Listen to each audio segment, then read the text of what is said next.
Hello friends, welcome to Agampuram. எல்லாரும் உடல் நலத்தோடையும் மனநலத்தோடையும் அமைதியாகவும் இருக்கீங்கன்னு நம்புகிறேன்.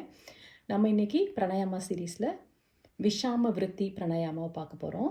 ஏற்கனவே நம்ம சம விருத்தி பிராணாயாமம் பார்த்துருக்கோம். அதில் நம்ம ஒரு பங்கு மூச்சு எடுத்தோன்னா ஒரு பங்கு மூச்சு அப்படியே அதே அளவு மூச்சை நம்ம வெளியே விடுவோம். இந்த இதில் விஷாம விருத்தியில் என்ன பண்ண போகிறோன்னா, ஒரு பங்கு மூச்சு எடுத்தோன்னா 2 பங்கு மூச்சை வெளியே விடணும். ரெண்டும் ஈக்குவலாக கிடையாது. மூச்சு எடுக்கிற அளவும் மூச்சு விடுற அளவும் ஒரே சமமாக இல்லை.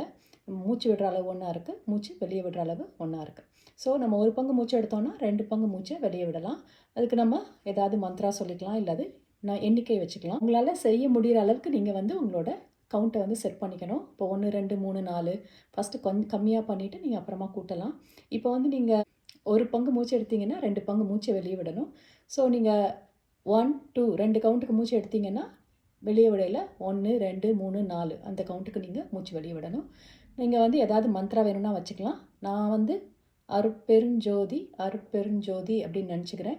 மூச்சு எடுக்கையில் இங்கே மூச்சு வெளியே விடையில் அருட்பெருஞ்சோதி அருட்பெருஞ்சோதி தனிப்பெரும் கருணை அருட்பெருஞ்சோதி அப்படின்னு நினச்சிக்கிட்டே மூச்சை வெளியே விடுறேன்.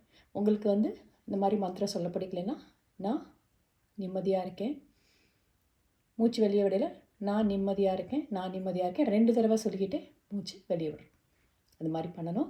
ஸோ இந்த இதுவும் எப்பயுமே நம்ம மூச்சு வெளியே விடையில் நீண்ட நேரம் பண்ணோன்னா நம்மளுக்கு ரிலாக்ஸ் ஆகும். பாடி நம்மளுக்கு ரிலாக்ஸேஷனை கொடுக்கும். ஸோ இம்மீடியட்டாக நம்மளுக்கு அமைதியாகும். கொஞ்சம் உடம்புல மனசு எல்லாம் அமைதியாகும். நீங்களும் இதை பண்ணி பாருங்கள். இதை காலையில், மத்தியானம், சாயங்காலம், நைட்டு எப்போ உங்களுக்கு நேரம் கிடைக்குதோ அப்போல்லாம் பண்ணி பாருங்கள். 5 to 10 நிமிஷம், அப்புறம் 15 நிமிஷம் வரைக்கும் போகலாம். ஸோ மெதுவாக உங்கள் உடம்புக்கு ஏற்ற மாதிரி இதெல்லாம் பண்ணி பாருங்கள். ஓகே, நீங்கள் உங்களுக்கு ஏதாவது பிரச்சனை இருக்குன்னா நீங்கள் டாக்டரை கன்சல்ட் பண்ணிட்டு தான் அதெல்லாம் பண்ணணும். அதனால் உடம்புக்கு ஏற்ற மாதிரி பண்ணுங்கள். மீண்டும் அடுத்த காணொலியில் சந்திப்போம். அது வரைக்கும் எல்லாரும் உடல் நலத்தோடும் மனநலத்தோடும் நிம்மதியாகவும் அமைதியாகவும் இருக்க வேண்டிட்டு இந்த செஷனை முடிச்சுக்கலாம். மீண்டும் அடுத்த காணொலியில் சந்திப்போம். நன்றி, வணக்கம்.